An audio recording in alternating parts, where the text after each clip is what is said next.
What's going on, everybody? Welcome to the Be Battle Ready podcast. I'm your host, Anthony Campo, and I created this podcast to give you the insights, strategies, and tactics to help you build a multiple six-figure battle-ready business. And it's not just this podcast. If you head over to battlereadybusiness.com, you can learn more about my coaching. The framework of this podcast, each week we'll cover a different topic. Week 1, we'll cover leadership. Week 2, we'll cover marketing. Week 3, we'll cover sales. And week 4, we'll cover lifestyle and personal development. We do this by having deep dive conversations with leaders, influencers, movers, and shakers in their respective areas of expertise. So sit back, relax, and enjoy today's show. Cool, man.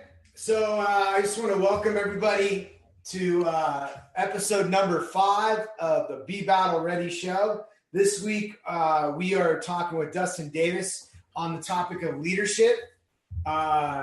He's a head football coach. What's the school again?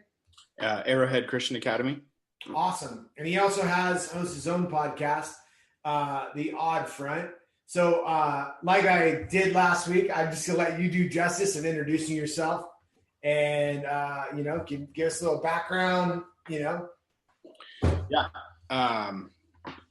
So I got into coaching in 2006.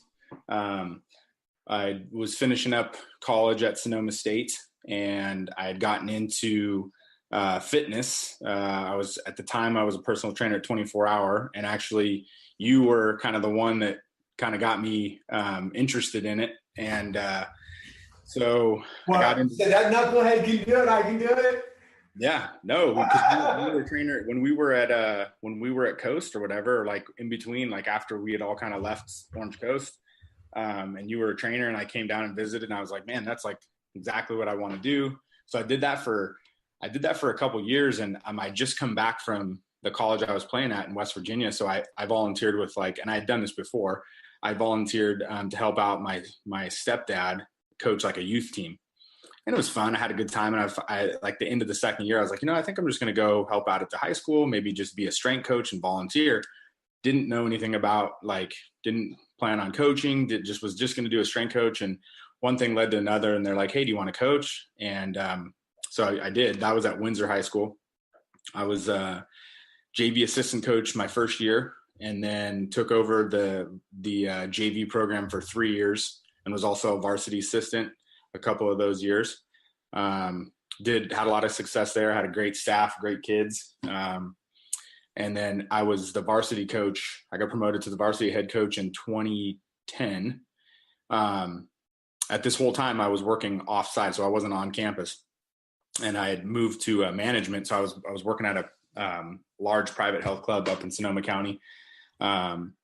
And it allowed me to coach. And anyways, long story short, I actually had to step away from Windsor because I got hired to be in law enforcement, and I was going to go through the academy, wouldn't be able to coach, and I knew I wouldn't be able to coach afterwards. So did that for a super short time. There was something missing from that. I mean, the pay was going to be great. I'm sure the camaraderie would be great. And something was missing. So I left it. I went back into coaching. I got on right away at a really successful program up in that area, Cardinal Newman High School, spent a year there. And then one day while I was there, the head coach was like, hey, I got an email about this job. You should look at it. And it was St. Joseph High School down in Santa Maria. So I got hired there, spent 5 years there. And this past spring, about a year ago now, this opportunity came open, and a friend of mine, a colleague of mine, said, hey, are you interested in this? And I did, and one thing led to another, and here we are from Santa Maria to Redlands. And so that's kind of that's like real short snapshot of coaching. So this will be 2018 will be my 8th year as a head coach.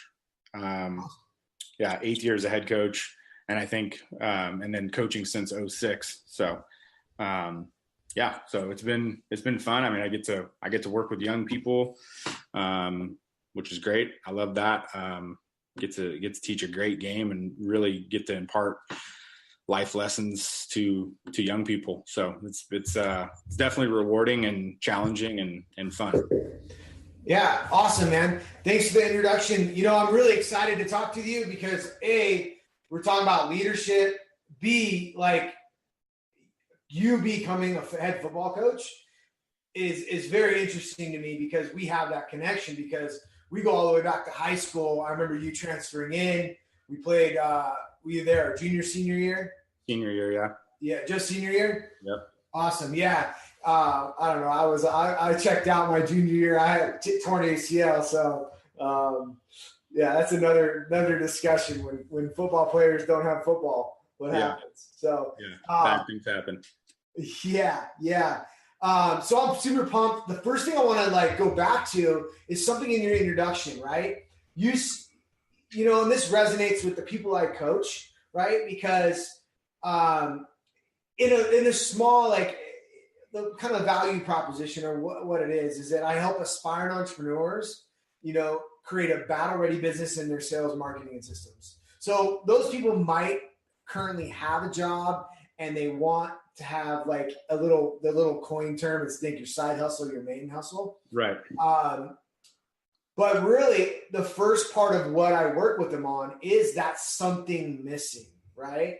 Right. And it's interesting that you bring that up, and I didn't know you were going to bring that up, right? And I didn't know that story. So kind of dig down and let me know, let's talk about that, right? Because, there's a couple of things here. I want to hear your story about what you felt, what it hurt, what it sounded like in that point where something wasn't right. Yeah. Well, I mean, it's one of those things. So in the coaching community, especially with there's a kind of a term that's like you catch the coaching bug, right?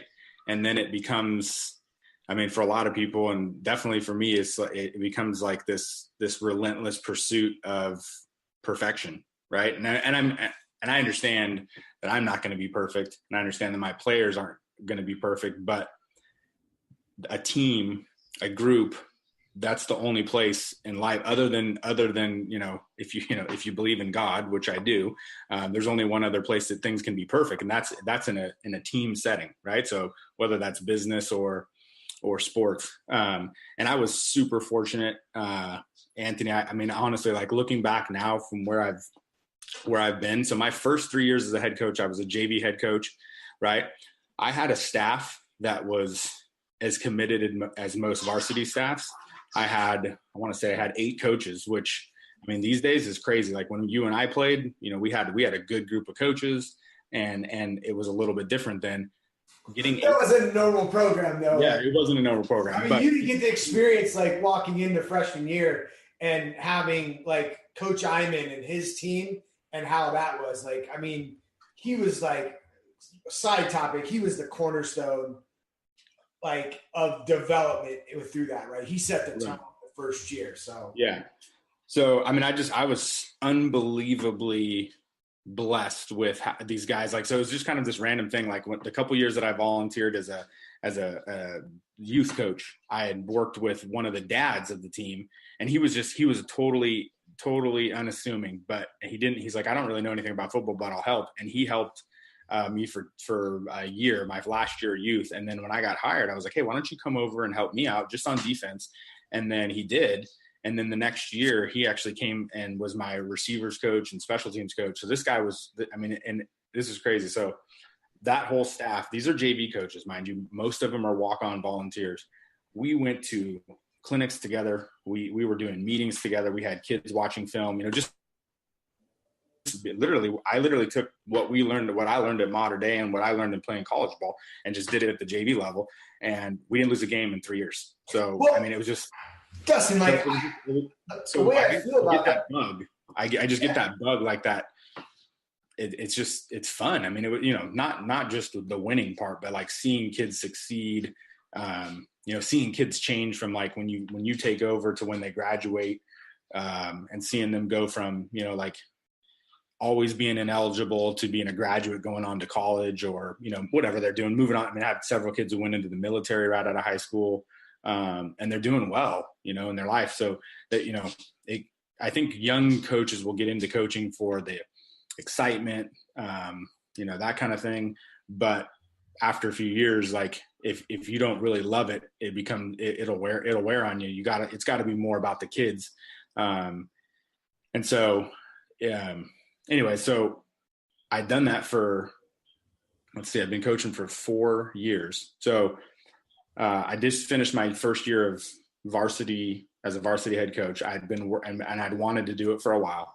I had been in management for 3 years, and basically, as a personal trainer, you're essentially running your own business. I did that successfully for 3 years. And then I got hired into law enforcement, and I'm getting told that I'm a POS every day, and, how horrible I am. And I understood it. I realized it was just a mental game, but I was like, wait a minute, I'm 30 years old. I just got married. I've led a football team. I've led a football program, and I've led a department of people. And I'm like, it was almost depressing. And I missed that. Like thinking long-term, like we started in April in the academy, and thinking long-term, like, hey, like next fall, this is going to be the first fall in like 27 years, or well, not 27 years at that point, but like since I was 13 or 10, since I was 10, where I wasn't going to be doing something related to football. I was like, man, it was depressing. And I missed that working with kids, and the idea of like, okay, like I'm going to be doing something good, but I think I'd much rather, build young men of character so they don't end up in jail, rather than keep them or put them in jail. So it was one of those things. Like it was honestly one of those, there was a moment in the academy where I was just like, you know what, this isn't me. It's just not me. And yeah, I mean, I think there was one particular event, one of the RTOs had said something to me, and I was like, it didn't faze me, but I was just like, nah, I'm good. I'm good, man. I respect the hell out of you guys, but I'm better off. I need to be on the sidelines. Like I guess for like an entrepreneur, it's like if you're not in the minutia of building a business or running your business, you feel like you can't breathe, or it's just not you.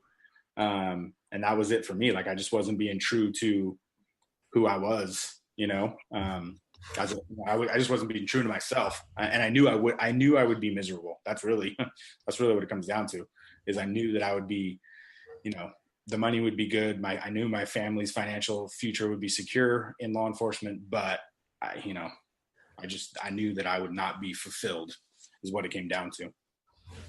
Yeah. I mean, it comes down to these values that you hold deep, or anybody holds deep. And, right.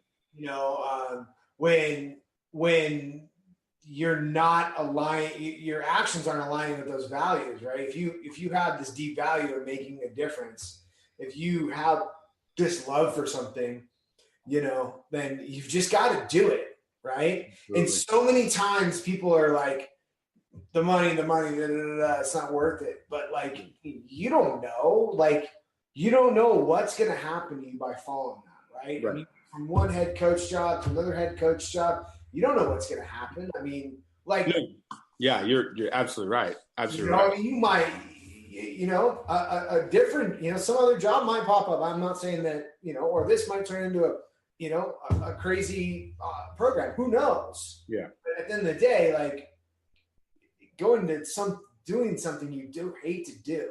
Yeah. Right. Like, not fun. One of the things I talk to people is like, I ask them, are you stuck in a job you hate? Right. Right. Like you're not going to be fulfilled. And here's the worst part. If you kind of enjoy what you're doing, right? But it's still not what you like could be doing, right? Or you really want to be doing. That's a worse trap, because it's like you're so comfortable and all that. Yeah. So.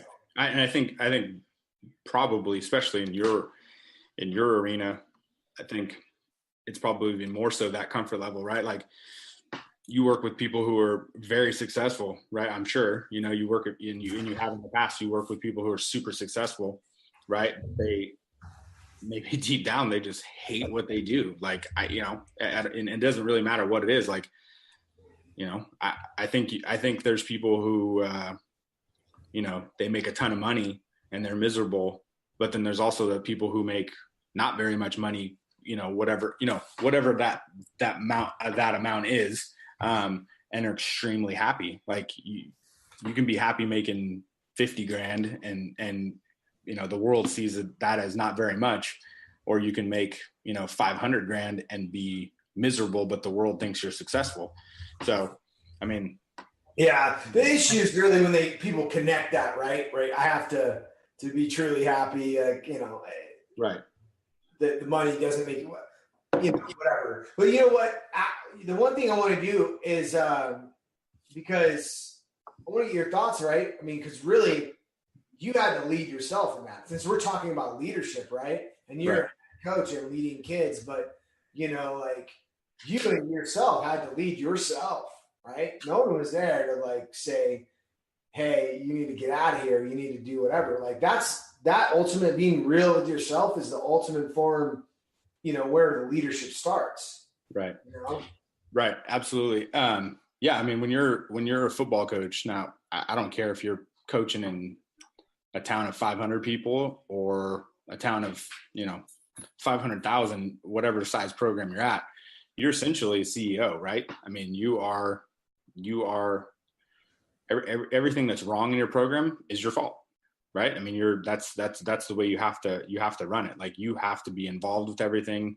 You have to be on 24/7, 365. Yeah, you get breaks, but even in breaks, you're answering emails, from parents, from kids, from colleges, from everybody who has, wants something from you, or, whatever, and it's a year round. I mean, people say, oh, well, it's year round sport. Well, maybe not for the kids, but for the coach. I mean, I'd argue that, high school coaches, maybe probably college coaches, are busier not in season, because in the season, they're really, I mean, at the high school level, you're worried about the season and the next week or that week or whatever you're doing. Whereas in the off season, you've got to plan for workouts, you got to plan for summer, you got to plan for whatever camps you're going to do. A lot of places got to fundraise. So, I mean, I'd say you're more administratively busy, in the off season. So, yeah, you absolutely have to be, you have to lead yourself. And I think, one of the things, that we can kind of maybe keep going, like, as we progress in the talk is, I think for anybody in business, the people you work with, or even coaches, is that you better have a foundation, right? That you better have some sort of platform or foundation built. So everything comes from that point, that starting point in your leadership. Because if you don't, you're going to be, you're kind of like a ship without a sail. You know what I mean? So if you don't have any business for your leadership, and I'm not talking about success, I'm talking about having like a philosophy or some sort of, mission or vision statement type thing, where that everything goes back to that. And that's one thing that took a long time for me to develop, but now that I have it, it really permeates every part of my program and everything that I do. It's great that you bring that up with the, because I know that you established that in your first episode of your podcast, the odds, right? So let's dig into that. What was the first thing you established? You came out with some points. It's been like a month or two since I've listened. But, you came up with a philosophy, a way. Let's talk about that. Yeah.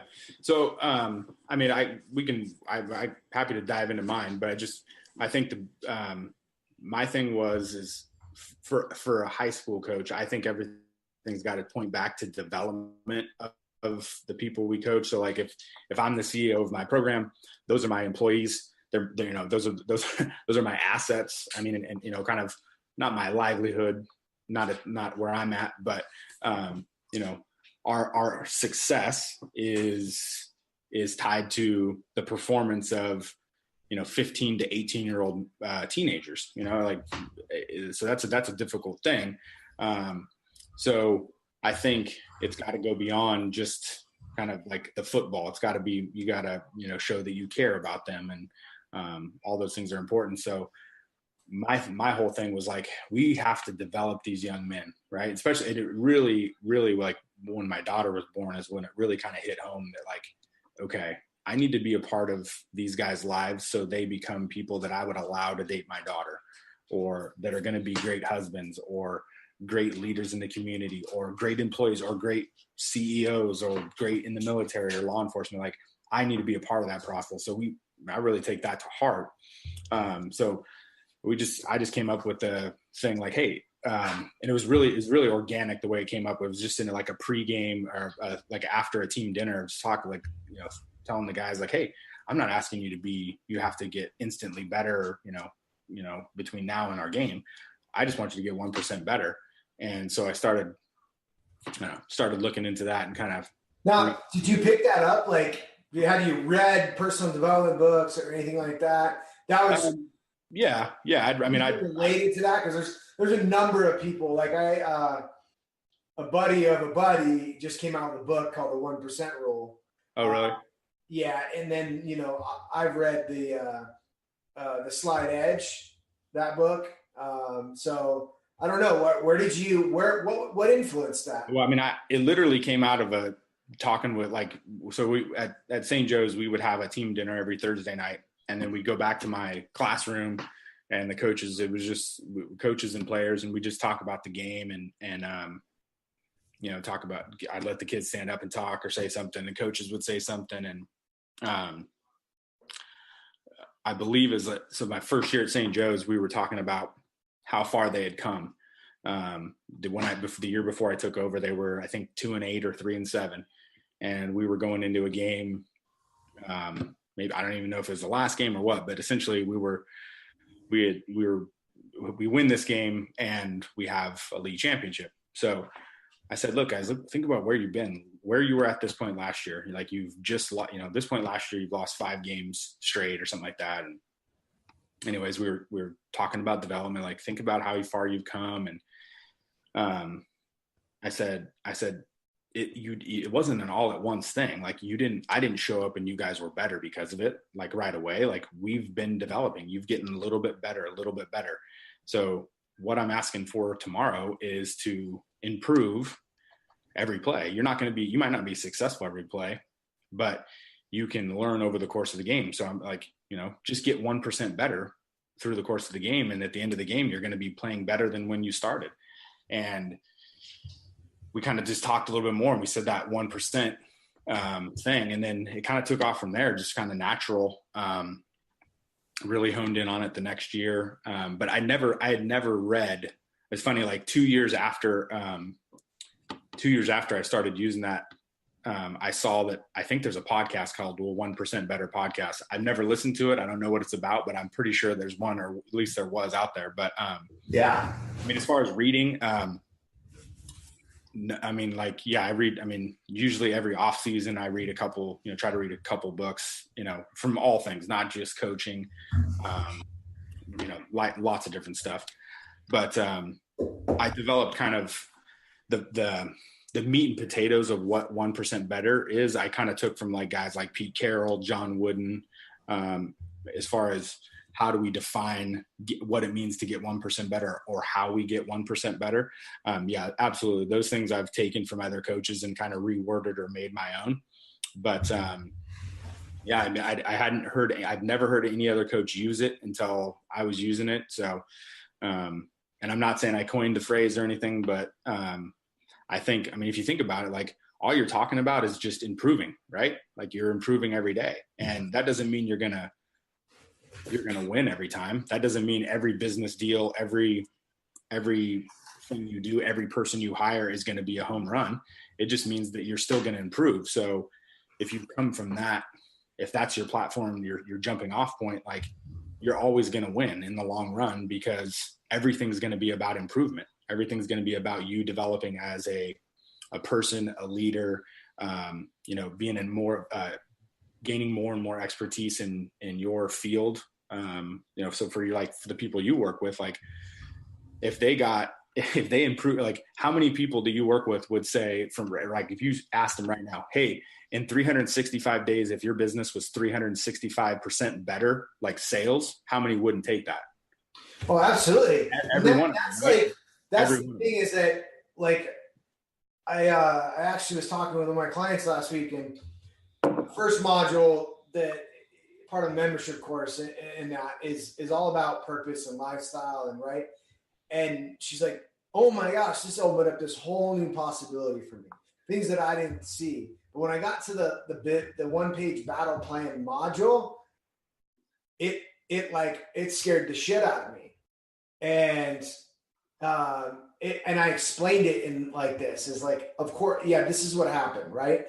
Like 2 things here. That's kind of a side note. Your intuition or your subconscious knew that, right?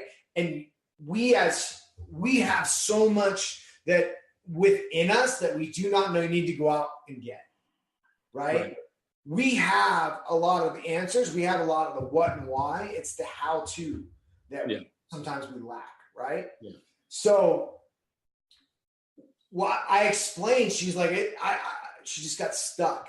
And it came down to the kind of tying it back to this 1% is that she's here and she wants to go here. And there's this huge gap between where she's at and where she wants to go. And internally, her subconscious knows she's not the person she needs to be to do this. Right. And we think that we just need to make this big jump, right? Back from here. And there's 2 ways to go about this, right? And you can go through the valley, right? And go through that pit, or you can have somebody help you bridge the gap. Right. And I basically told her, I go, this is where the scripture, as I walk through the valley of the shadow of death, I should fear no evil. You just need to take that first step. Right. You are everything you need to be right now to take that first step. Yeah, absolutely. And then once you take that first step, you are everything you need to know to take that second step. And it just continually walks upon itself.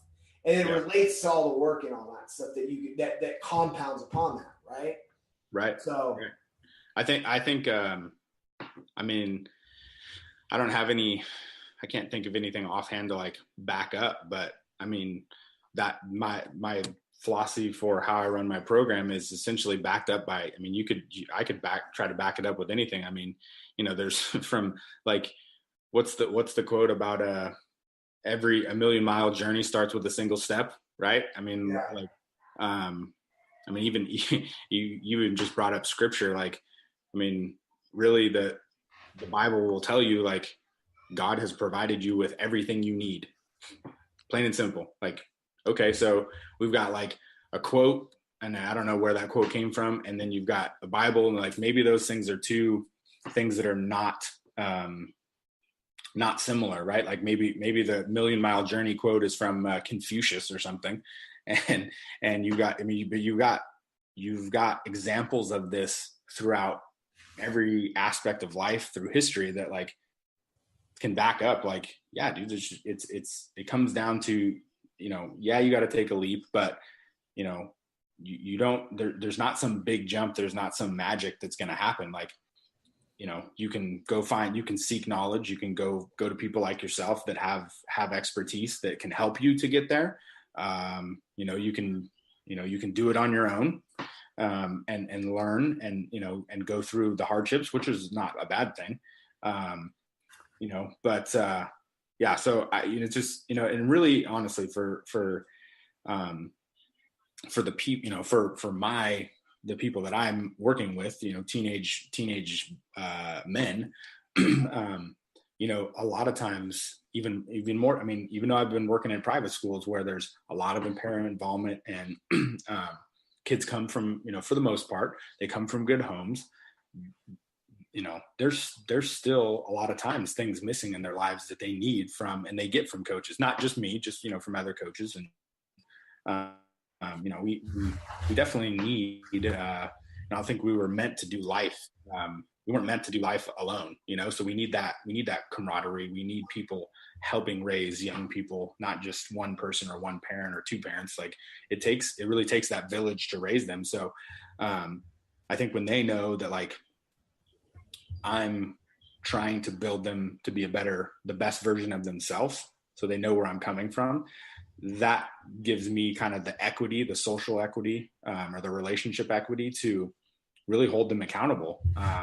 So I think for people in your arena, when when your employees or the people you work with really know that you care about them, like, then it gives you more freedom to, hey, I'm going to hold you accountable because I may see more than you see in yourself, or, I see your vision and you're real close and you need to do these steps to get you there. So, it just, honestly, man, it just works with everything, like, hey, we just want you to, I'm not asking for some monumental change. I'm asking for you to be a better student. I'm asking you to, get 1% better in your academics, in your faith life, in athletics. We're just coming out of our off-season training.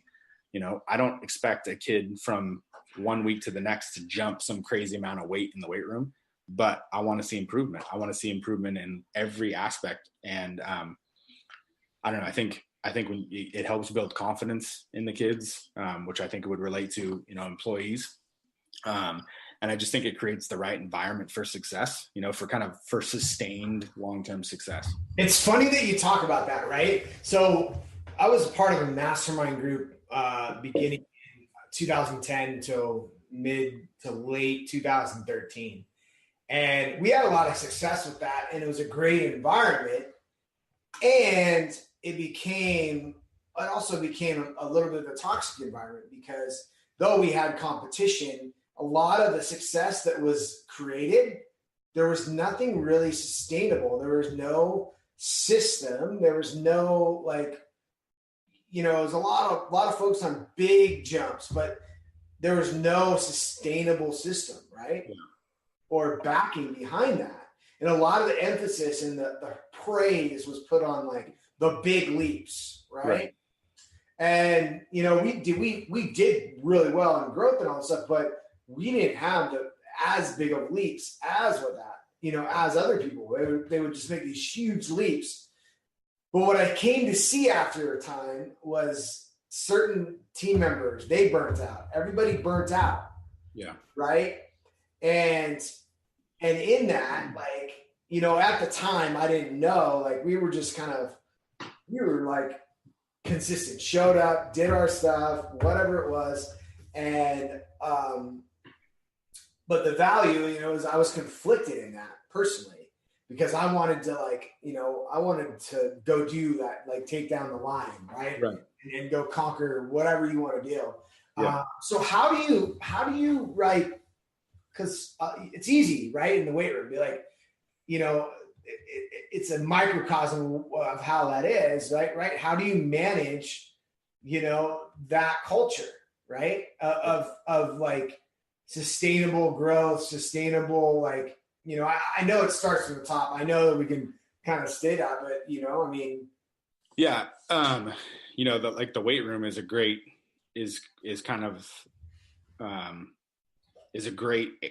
area, because everything in there is quantifiable, right? So I can see progress through, technique. I can see progress, quantifiable. I can see guys doing things correctly. So one of my biggest challenges when I got here was the quality of movement, right? So I had to reset pretty much everything back and tell guys to strip down weights and hey, you're not even, when you're squatting and you've got 6 inches left before you get to parallel, I'm that doesn't count. And they look at me wait, what do you mean? They don't have that frame of reference. So I think, the weight room's a great place to test things in coaching, because, and I don't know that I don't know where else in kind of maybe in business you have this, but the best thing about the weight room is that you are trying to see where kids fail, right? You want them to fail in January through May or even through summer, so they can succeed afterwards, or succeed on the field. So, you want them pushing themselves, not every day. I'm not talking about they have to max out. Some kids want to max every single day or every week on bench. You got to rein that in. But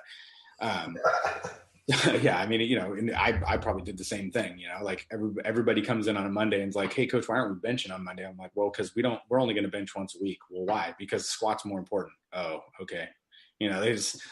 they don't have that context. But that's the best thing about the weight room is I want you to learn how to fail, right? I want you to push yourself to that point so you can deal with it later in life. You can deal with on the field, you can deal with it in your classroom, you can deal with it at home, you can deal with it when you go out to the real world, after college. And I think, a lot of sports, that's the lesson that most sports are helping kids with, is like to be a good teammate and those kinds of things, and learn how to be successful and push through adversity, all that stuff. But the weight room's a great place to teach kids failure. Well, yeah, I mean, pushing through adversity is learning how to fail.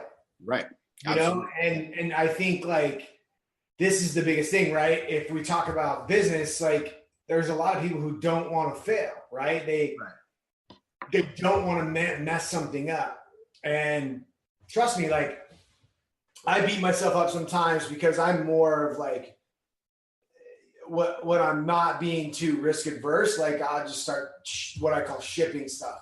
Like it's not perfect. And I was having a conversation with a client about this, is just go break it. Right? This is just business. Like it's not like you're going to be under a 500-pound back squat and you break and you really break, or you go into a football game and you make the wrong move and you get your hip like lit up and you really break. Yeah. You're not really gonna hurt too much, right? Yeah. Like, so especially early on when you're like a smaller business and you're not really, there's not a lot of dependent on it. And then if you do have a job and it's a side hustle, like, yeah, what's that's the time to, I mean, especially if it's like a side gig for one of your clients, like, why are you not, like, that's the time to take the risk. You have skin in the game, but you have your regular job, or you have your other job that's really your money, making your money, so you can afford to take risk. And I mean, I love listening to podcasts, and I know you and I have kind of talked a little bit about Gary Vaynerchuk and his books and his podcasts. And I mean, but even like before I even listened to him, like you always see things on the internet, like motivational things on the internet. And, like the people who failed so many times, but have been successful, like, I don't know, there's always a video going around, but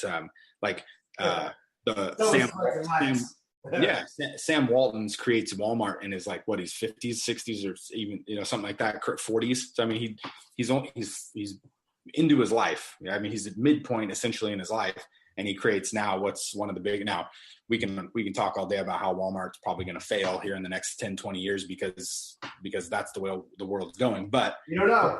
He created a massive business at 40, 50, whatever. Walt Disney, failed a bazillion times before he was like in his 50s when he succeeded with creating Mickey Mouse and cartoons and stuff. So, and there's tons of other, I mean, there's tons of other examples. I mean, really, you could probably pick your favorite musical artist, your favorite actor, and like we all know him as, the A-list person. But what we didn't see was the fact that they were broke. They were working as a waiter for 10 years while they took risks. So I think there's people are always talking about how there's no time to do this or no time to do that, but what's the alternative?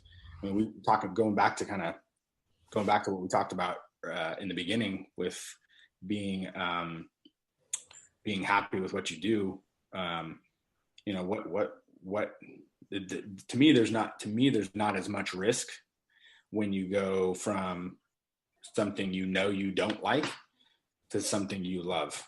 There's no risk. So, when you're dealing with your clients, like, I'm sure that you guys come up, I mean, you probably do some sort of like, I'm sure you do spreadsheets and stuff like cost analysis and what sales are going to be and all that stuff. But at the end of the day, like, why not be willing to take a risk? Like, do you love what you're doing? Do you love this new side hustle that you're doing, or this new job? Because if you do, there's really no risk. Like, it's just learning. It's just your development. I mean, I like to keep things as simple as possible, right? Like, I'm not a big spreadsheet guy. It doesn't mean I don't use them. Like, my thing about what I'm helping people create are these 1-page documents, right? Your 1-page, like here's what your life's your general overall framework of your life is going to fit what your goals are and how you want to do everything's going to fit on 1 page. Yeah. Your business overall macro is going to fit on 1 page. Your business plan. Right? Yeah, let's keep it simple and just go enjoy yourself. Like there's no reason to make complexity around it. Let's take it back to leadership a little bit because, you talked about philosophy and, a plan. Like, since we're talking about planning, right? And we had this unique experience of every year we had like a theme, right? Yeah. Like it was that's the year campaign, right? Yeah. If that was the yearly war, the yearly battle, that was the campaign, right? Like, what have you done when you come into, like, we're at this time right here, right? So now I'm assuming, right, you're getting ready to focus on the next season, 2018, 2019, whatever how they're doing that up. So what does that look like for you? Like, what is that, what I call a battle plan, right? What does that look like going into the next season? Yeah. I mean, for us, it really starts, right after the season. So, we start, we start looking at, well, I'll tell you what, the technology that we have in coaching now is pretty unbelievable.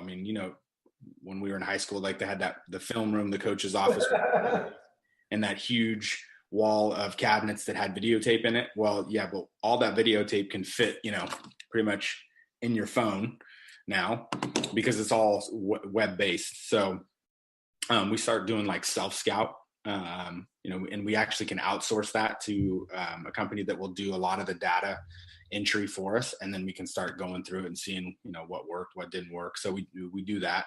And then, it's like taking that information and then where do we need to get better? So part of it was really implementing my program because I didn't move here until June. Now I was here for spring ball, for part of spring ball the year before, but I didn't have that time to meet with kids in the off season, to have team meetings, to develop those, relationships. So we really had to hit the ground running in June. And I'll tell you what, and I've talked about this. I've talked about it with many people, but I think I talked about it in one of my episodes of my podcast that one of the regrets I had was that when I got here, I should have, even though we were short on time, I should have started at the beginning rather than, hey, we don't have a lot of time. We got to get things going. We have to do this, this, and this. It should have started with, developing relationships, which, it does happen. But you can't force those things. But giving kids an idea of where I come from and kind of the philosophy, like that should have been my day one. So that was definitely a miscalculation on my part. But it was just we were under the gun. And but that's definitely something that I look back as kind of a learning lesson. But as far as developing a game plan for the year, it's probably not unsimilar to what you do as a business, like planning out a 12-month calendar, planning out what you're doing over the summer, your times, all that stuff is super important to get out, give that information to parents, players, et cetera. So, that takes a lot of time. And then really you're talking about meeting as coaches. The year before my first year here, I'm sorry.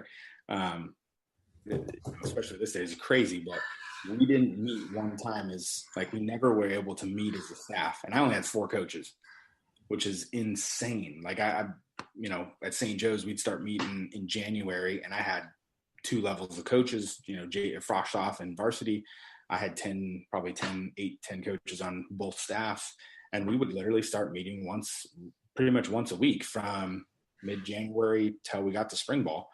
And all those meetings were about was, updating on administrative things, but then they were, going over our drills and, the practices and how we're going to schedule that stuff. So it's really kind of that minutia of what's going to set you up for success in May for spring ball, and then for summer, and then for the season. That stuff's all done, in January through May. So for you guys, for your people you work with, it comes back to you, what you said, like building your battle ready business. It's really just coming up with that comprehensive plan that encapsulates everything, goals, expected outcomes, what is sales, whatever it is, marketing. I think people try to do things right at the last minute, or like maybe they expect people to understand where they're coming from, and it's just, I don't think it works. So that's what we have been in the process, and now we're just finishing up spring practices. So we're kind of at a little bit of a lull while the kids are in finals, but we will be regrouping before we start in this next week, and like, okay, where we came out of spring, what are we, what are we confident in? What are we not confident in? And then we're going to work on those things. We're going to work on those weaknesses, and still work on what we're good at. So I think it's really just in the development of a comprehensive plan. And as simple, like you talk about being simple, is definitely the right route. So I don't know. I think that kind of there's a lot of tie-ins between business and football, because absolutely. I mean, I was just going to let, when you're talking, cause I see this, right. You're the head coach, right. And not only are you leading your coaching staff, but you as a leader have to lead the kids on your varsity team. And you have the sub staff that's like your developmental, your pipeline of potential, your future generation of football players. Right. And the layers of that. And like I mentioned earlier, we very fortunate about the program that we got to play under. 100%. And going back a few steps about what you said, like you taught them how to squat. They taught us how to run. Like they taught us, they said, forget, literally, we walk into freshman area, right? Freshman camp. And they basically said this: forget about everything you learned in the past. Forget about it. You're going to do it our way. We're going to reteach you everything you're going to do. Yeah. So that sets the tone, right? From the top down to everybody in the program. Right. And that's that cultural, high level, this is our code, this is how we do stuff. And it's very important for entrepreneurs or any business owner to really recognize that tenet, right? Because that was one thing that I strived to do, especially at the gym. It was like, how do we do it, right? And it's not that it doesn't look like other places or it doesn't model that.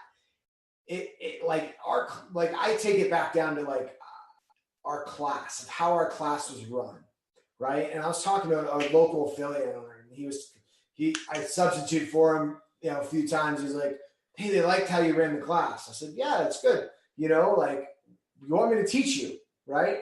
I mean, I'll tell you what we got out of it is our clients knew what to do, when to do it. Right. And they started doing stuff on their own without us prompting them. So that's when you have a successful system, was when, you made change without initiating that. Yeah.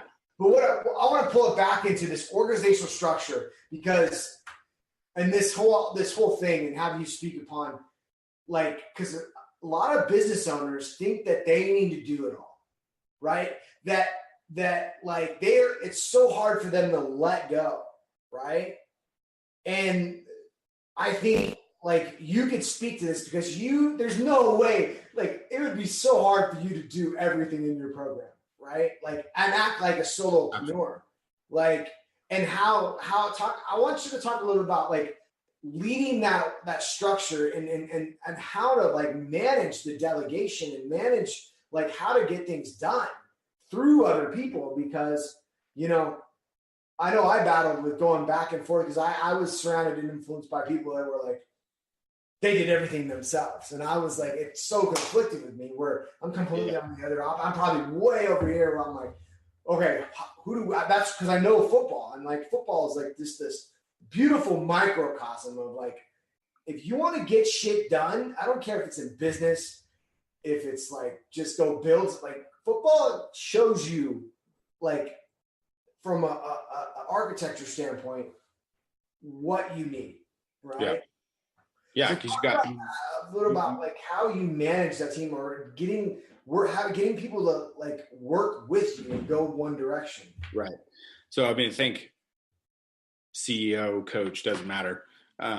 You have to first and foremost, you have to set the vision, right? You have to set the course. Again, kind of going back to creating a philosophy, but more than just creating that philosophy. So that's like your jumping off point, right? So you set that, but then you've got to set the course of how you want, like what it's going to look like and how you want to get there.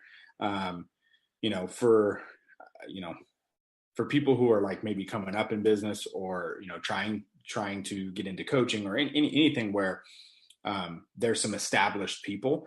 I think taking going and working for or volunteering for the best business in your area just to learn how that person, if you could volunteer or get an internship, those are great ways to kind of learn, right? But once you get to that level, you've got to set the vision with philosophy and then the plan to get there, right? So, having a business plan or, vision statement for you guys, I probably is how that works.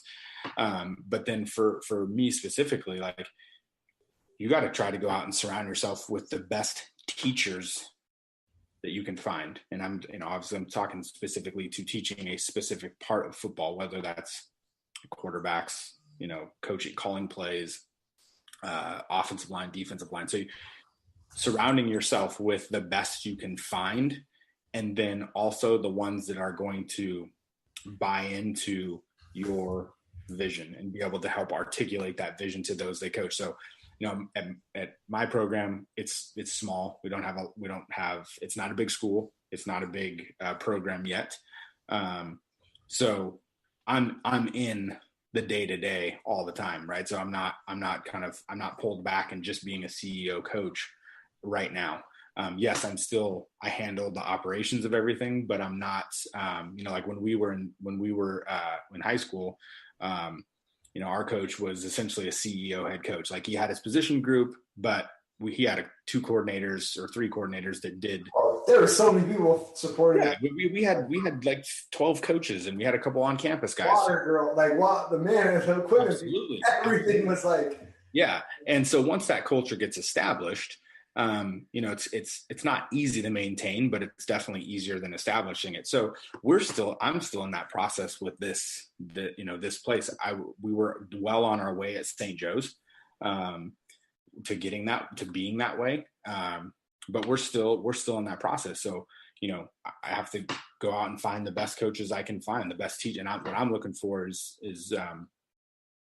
people who will fit the vision of the school. So I have parameters that I kind of not have to follow, but, certain things that I'm looking for.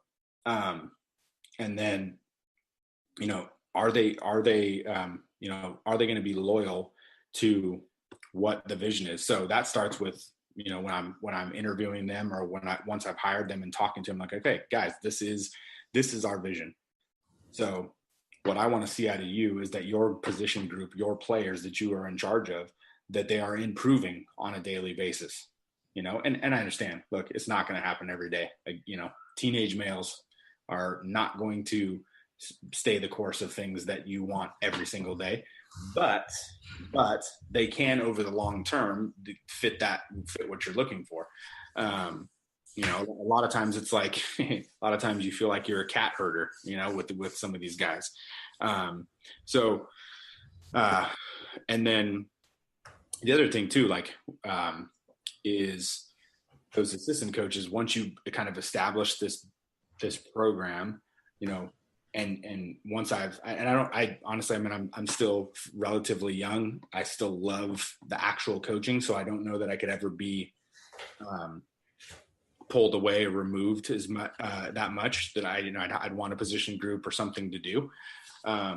But essentially those guys are going to be working tight knit with your other groups. So like for your business, or for your clients or your people you work with, like they've got moving parts in their organization. So you've got your CEO, and then you've got HR, and you've got sales, and you've got marketing. Like those are your coordinators, right? Those are like, those are your big, important coordinators. But if they're not articulating the vision downward, to the employees, and they're not buying in, that disconnects, it's at some point it's gonna not work, which was probably what you ran into with your group, that you were with, from like 2010 to 2013. Like at somewhere there was a disconnect, there was a misarticulation of the vision or what the goals were.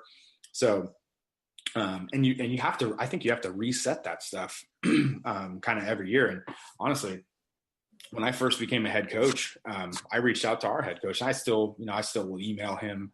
He's a hard guy to get a hold of these days, because he's so dang big time with how they've been last year. But I reached out to him back in 2010, and I just said, I'm just going to pick your brain. And he said, look, every year I pull out my philosophy and I look at it, and I rewrite it or I retool it. But then I'm always working from it. I always have it. Like it always goes back to that. And you make tweaks and here and there, but then you've got to articulate that out to your coaches or your team members or whatever. So, I think every year, like we have a meeting beginning of the year, and, we maybe do some team building stuff, but we're going to reinforce what our philosophy is and where we're coming from and the why we're coming from, especially with kids these days. Like if they know why they're doing something, why it's important, why they need to do it, it's a better chance that they're going to do it, and they're going to be more motivated to do it, because that's just the world we live in. They're so used to having everything at their fingertips. They're so used to getting information so quickly that if you just say, hey, do this, and don't tell them why, they might do it, but they're not going to do it over the long term. They're not going to put as much effort into it. It's just different. I mean, it's not a bad thing. Well, it's a shift in, it came from this rare, you had to go do this stuff, right? Mm-hmm. And I think more people are like self-actualized in the sense of like, finding purpose behind things, right? Instead of just doing what they're told, right? Right. Everybody has an opinion now, right? Which is, people bitch about it, but it's like, what would you rather have? Would you rather have like just people shutting up and just not communicating, right? Yeah. So, but I mean, if you think about this, like we're talking about kind of the nuts and bolts behind leadership, right? Like, think about like any of your people you work with or any of the people who are watching, like they've probably read leadership books. They've probably read, business leadership, all sorts of leadership, like motivation, all that stuff. Like one way of leadership does not work for everyone. Right.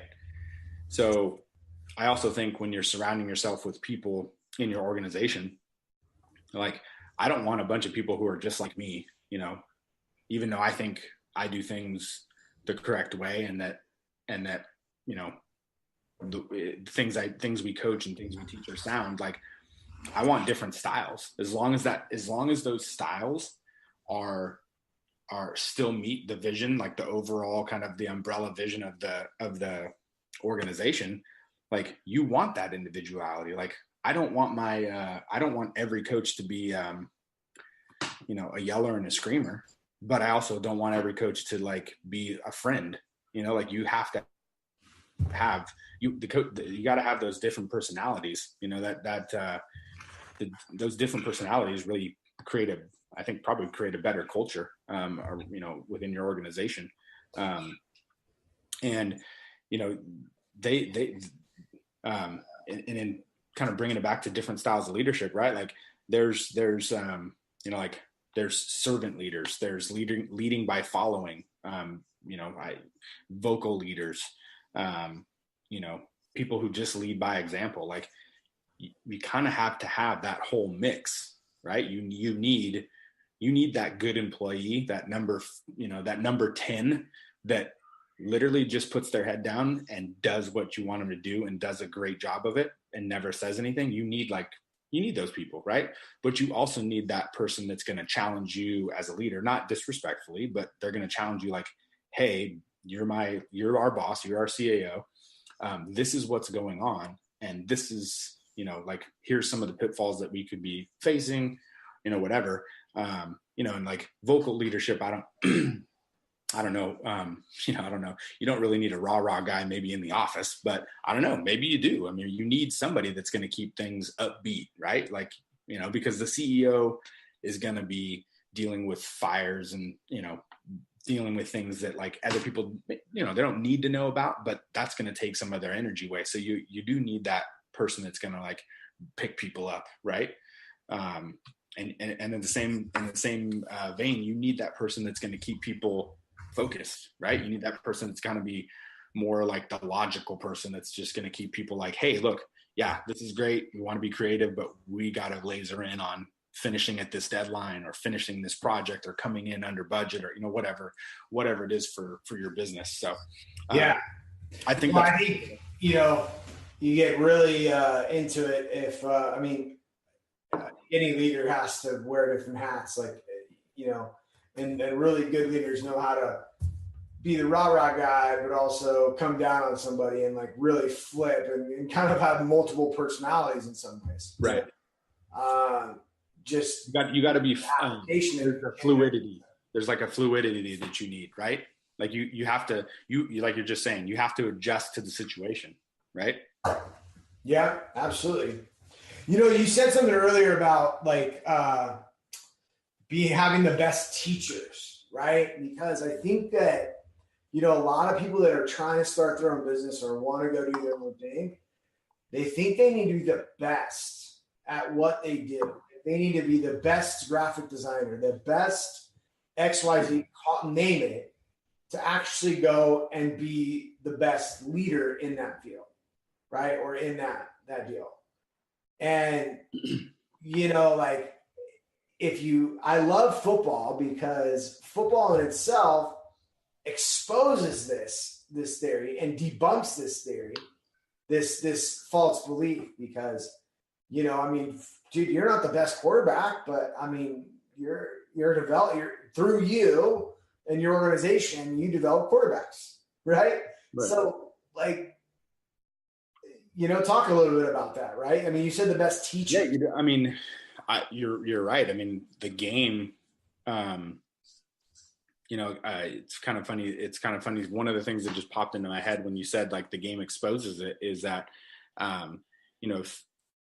two things. One, like we live in this world, like right now, we're live on Facebook, right? And we're totally exposed to the world, right? So it's definitely, like it's, there's no hiding anymore, right? Like you can't hide deficiencies. You can't hide, inequities. Like you can't hide, like but you got to own it. Like I think it gives us a platform to just own it. And like, if you don't like what we have to say, if someone doesn't like what you have to say or I have to say during this thing, like, oh well, like it is what it is. Like, this is just like, we've gone through, we're talking about our personal experience and what worked for us. So, but I think, what you said about football exposing things, like, I think about this, like, we did have a super, super unique experience at high school.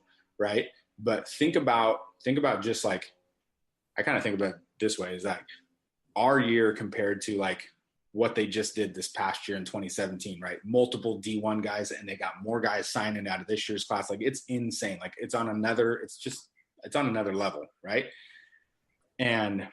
But it wasn't really like that for us. Like every year there was a couple, we had a couple guys, USC and Oregon, obviously Matt Good came a year after us, but think about this. nobody else. I mean, we played together at JC. I played a couple years after JC, but I didn't play at some big name school, and not many other people did.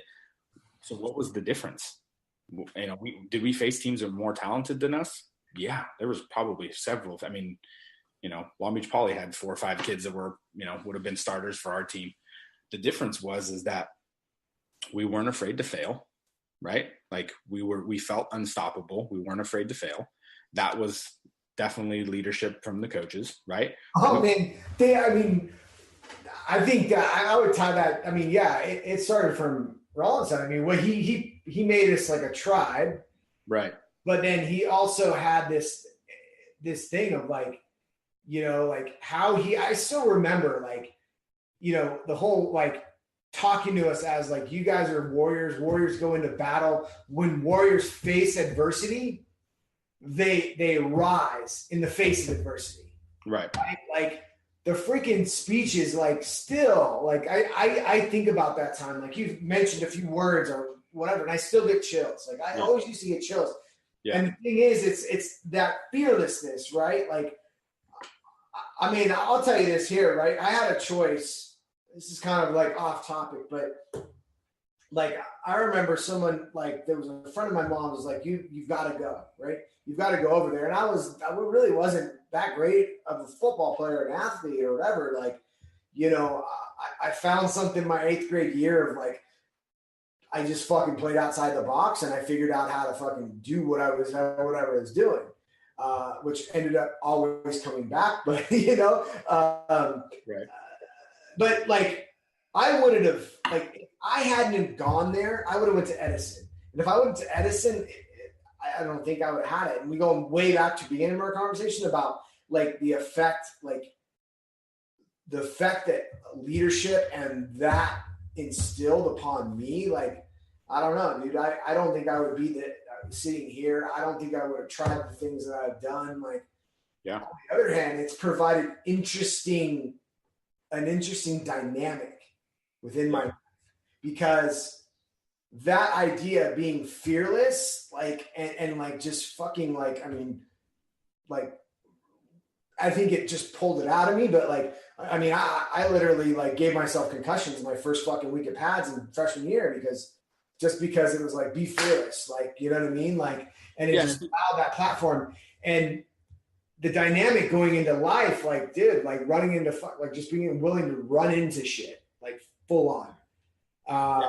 I think it's a very it's a good skill to have. And I think, as we grow and mature, like we learn to like temper it a little bit to like be a little bit more useful and not just be like, running through that wall. But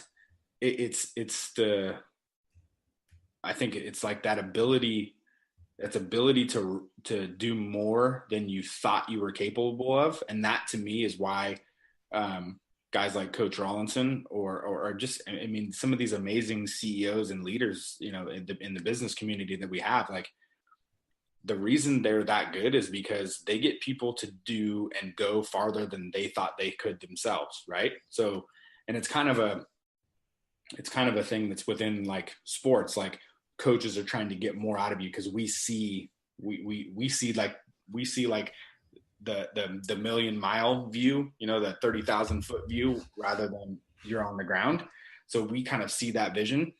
And so that goes back to the articulation of the vision. Like if you can get kids to pull back and see like grand scheme of their not the 4 years that they're in high school, but the 40 years, the next 40 years, or the course of a season rather than just right then and there.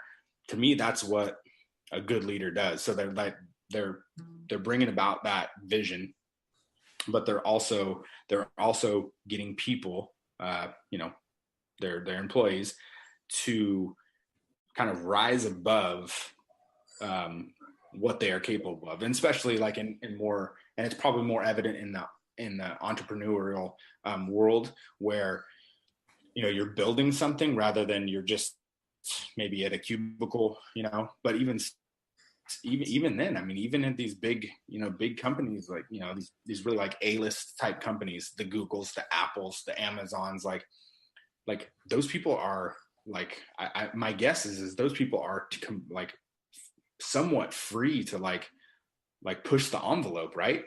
But their ability to do so, or their willingness to do so, comes from the people behind them, giving them that autonomy and the authority to like really push the envelope. And so I think like from the people you work with, I think like that's probably a lot like your role is getting them to really take a look at things so they can push through those barriers, right? So like, and that's what made, and everything you said about speeches and different things from Coach Rollins, and like I totally, I can start, like literally right now, if I start reciting what he said before our last game, I would get goosebumps, because, and it would make you feel like you could go run through a wall.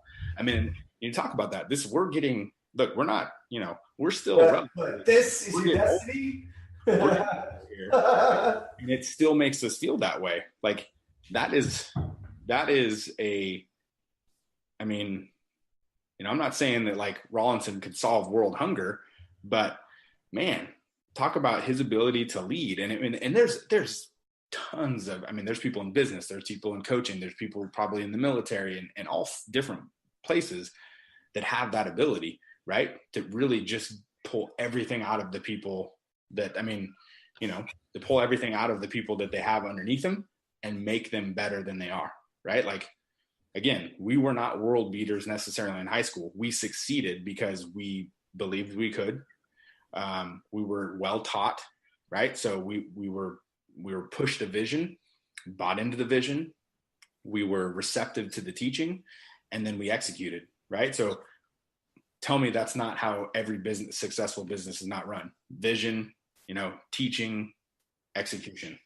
Well, even the code, like there's a code within that, right? Here's your macro, and here's your like code, like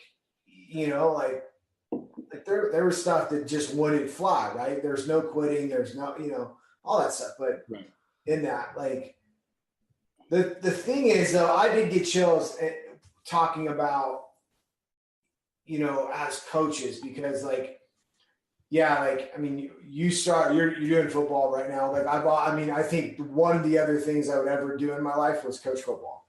I haven't touched football since, my sophomore year at Coast. But there's still an innate thing. But at the end of the day, it comes down to having that ability, right, to see more in other people than they see in themselves. Absolutely. And get them to go pierce right through them to understand, you've got to be able to just see that first step. Yep. Yeah, absolutely. And that's what I would tell anybody. I don't know. I don't want to say it's in everybody, right? But there might be a little bit in everybody. I think if anybody's going to lead an organization, they're going to go from their own business and start having people on their team. Is it their primary focus besides the macro vision when it comes down to the execution is stepping into that person's space and going, look, hey, this is where we're going to go. I'm going to be, really caring about that person, right? And not in this lovey-fuzzy way of really trying to get them to be better than they were yesterday. Yeah. 100%. Caring about somebody, like I care about my players. I love my players, but that doesn't mean everything is sunshine and rainbows, right? You can care about your employees to where you're, woven into the fabric of their life, if they allow it, if that's the type of organization you work in, right? But you better build up that relational equity to be able to come down on them, right? I think, I don't think, some coaches are CEOs aren't touchy-feely or, but they can still show that they care, right? There's ways for them to show that they care. On the flip side, there's people who are that way and they show they care all the time, but they also need to be able to, for their employees to know that, like, look, when we make a decision, or when I make a decision, you know, that's what we're going with. So, I mean, there's definitely a fine line, but I think kind of what you're talking about too is self-awareness, right? Like, not everybody has the stomach to be a head football coach. Not everybody has the stomach to be a head football coach and really try to build a program up. You know, and not everybody in business is really meant to be that CEO, right? And I think, you know, they may have the idea and they may start that, but I think the ones who are going to be successful are the ones who are going to be self-aware enough to know, like, okay, I've got this great idea for a business or an app or a business service, okay? And I can articulate that vision, but I don't know how to start the foundation of the business. I don't know how to do marketing or whatever. And then they go and find those people, right? So I think that's also a piece of the CEO and leadership puzzle, is that, you know, being self-aware, like, I know what I'm good at, and I know that I'm trying to constantly improve, because I have to be living by the philosophy that I'm trying to promote in my program. So, you know, I'm constantly learning. I read books every off season. I go to clinics and I go to different things. And, you know, even since I left, like, the fitness game, I've gotten a couple certifications since, and I'm actually going to be doing another one within this next year. I'm going to go for my CSCS, and you know, because I want to get 1% better every day. If we talk in a year from now, I want to be, first of all, hopefully I'll have finished my master's, and I'll be, you know, be a CSCS, so a certified strength and conditioning specialist, because I have to be living that. I have to be living that too, right? So if I'm not setting the example, then it's just words, right? Like, it's just. Well, that's part of your craft, right? I mean, you got to understand, right, what it takes to get kids stronger, faster. You know, I mean, you're not going to be going to do it. Yeah. If you're running a software company, you've got to understand, like, you might not be able to code, but you need to understand it. You need to be able to speak the language. Right. You be able to call bullshit when someone's trying to tell you bullshit. Right. You know? Right. I mean, you know, that whole thing, like, that old saying, like, you can be a master, be a jack of all trades, but a master of none. Like, I don't believe, like, that's BS to me. Like, why not? You got 86,000 seconds in a day. Like, why can't you master? Why can't also, like, you got to look at what you're truly mastering too, right? Like, your craft is, I mean, this is very, very narrow focused, right? Right. And there's narrowing your craft, of learning your craft. Like, not, dude, it's all good, right? You're not going to be a master of strength conditioning and program design. You know what I mean? Right. And I'll tell you a little story. Like, you know, 2012, like, I was like, I'm going after some stuff, right? So, like, I hired, and it was all because my macro vision was like, look, I want to build this business, and I don't want to, like, I looked at other businesses and I said, well, other businesses like mine, they either did business really well and they're programming and they're all the other stuff. And I would actually go and talk to them, like the owners and stuff. I'm like, you don't know about this, like, training philosophy or this thing or anything like that. So I set out this thing to do both, right? And to hold space in both. So I hired a coach to program for me, and we go on this whole journey of working out. Then I started into his programs. What happened was, I thought I need to become, this whole perspective shifted after a while, that I need to become I lost my vision, right? And I lost my purpose, and I lost all that stuff. So I really started focusing in on just business for a while, and then just training. And I was back and forth, instead of understanding everything and then having somebody fill in the gaps and actually go through and lead and execute that, instead of just, you know. So that was my own like looking back, that was my own like shortcoming and fault in that, right? Where I thought I need to become the best at that, right? Because it was an influence from other people, right? I was being coached and educated by one of the best in the game, right? And you're like, well, I need to go do that, right? Right. Instead of understanding and keeping my truth and where I was going with it. Right. Right. So, I mean, to me, like, that's kind of like your journey of self-awareness, right? Like you basically, again, you got to be, you had to be fluid, right? Like maybe you saw a weakness or something just you wanted to improve on, right? So you went about it, but then you get into it and you're like, okay, well, I lost sight of things. So to me, like that's part of your learning process. And that's going to be a learning process for anybody in any type of leadership. Like, is that, just because, I have my philosophy, you have your philosophy. Like, I may go about trying to achieve or promote that philosophy, and it may not work, but that doesn't mean I'm gonna, shit can the philosophy. Like it still holds true. So I think being able to, I think self-awareness is something that has to kind of constantly be evolving. It has to evolve to certain scenarios, situations. It has to evolve to the people you're working with. So, I mean, I think there's a lot of challenges from that. Like that to me is the challenge of leadership, because, even with my kids, like from year to year, like, yeah, I see him almost, not every day, but I see him, pretty much Monday through Friday. I spend time with them all year.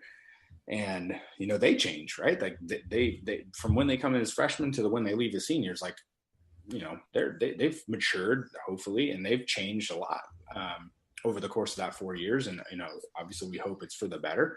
But my challenge as in a leadership role with those kids, or even with my coaches, is to challenge, to be able to challenge them and get them, and keep them, I guess not keep them excited, because I think that's more self-motivation on their part, but, keep that vision fresh. Right. So I think self-awareness is kind of one of those evolving traits of the leader. Like it has to be fluid. It has to be something that, it's just, think about the leaders of some of these businesses that have failed over the last maybe decade or so. So like Toys R Us just went out of business. Blockbuster, how many times, like when we were growing up, like that was the jam on a Friday night. Like we'll go grab a Blockbuster and hang out with hang out with your girlfriend or whatever, whatever it may be. Like that doesn't exist anymore. And, that was a good company for a long time, but they weren't evolving. They just said, oh, we're too big, we're too big. This kind of like the audacity that they have to like, oh, we won't fail. Our plan is too good. Like, no, everybody's always coming for you. You have to be evolving. Like you're not challenging your employees. You're not doing, all these things. So I think that self-awareness is, really, and I think we've all had those moments. Like even for me, there's been times where I've questioned, like, do I still want to be a head coach? Like, do I want to, like, is this the right path? Like the struggle of, having a job that, cause I mean, teachers for the most part, you're not necessarily going to get rich from teaching or coaching high school sports. But, we're always going to come to a time where it's like, is this what I was designed to do? But to me, it's like, you always have to take like a self-assessment, right? Like take it back and like, okay, think about it. Like, have you done more good than bad?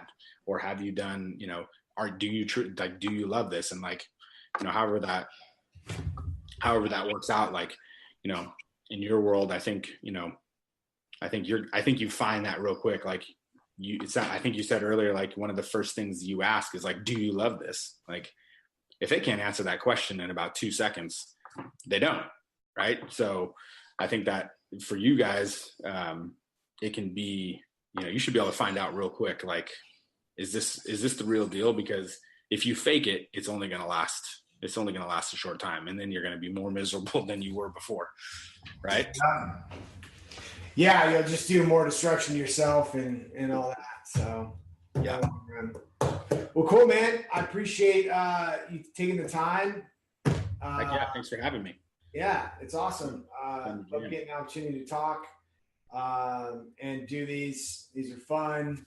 I love what comes out of them. So I appreciate it. And we'll catch up soon. And then to the rest of you, if you're an aspiring entrepreneur or current business owner and you are stuck, you're just stuck and you don't know how to get out of where being stuck is, and you want to take your business, either make your side hustle your main hustle or take your business to the next level, go over to battlereadybusiness.com, fill out my application page. We can get you in to a complimentary strategy session. Just want to see, I want to help you out. And then, get the opportunity to work with you. So until next time, we'll see you next week on the topic of marketing. As this show is, we start off with week 1, which is this week. Week 2, week 1, leadership. Week 2, marketing. Week 3, sales. And then week 4 is lifestyle and personal development. And next week, we have on Najla Kayam of Kayam Marketing, a mentor of mine, ex-boss of mine, ex-peer of mine, a beast when it comes to marketing. And it will be my first woman guest. So I'm really proud of that and really honored to have her on. And we'll see you next week. Talk to you later.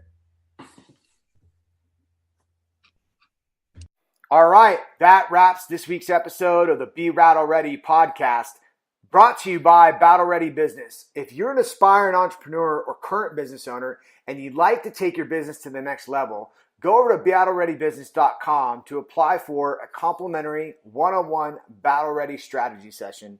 During this session, we'll take a deep dive look into where you're at, where you want to go, and come up with the fastest path for you to build a multi-six-figure Battle Ready business. So go over to battlereadybusiness.com to apply for that strategy session, and I look forward to supporting you.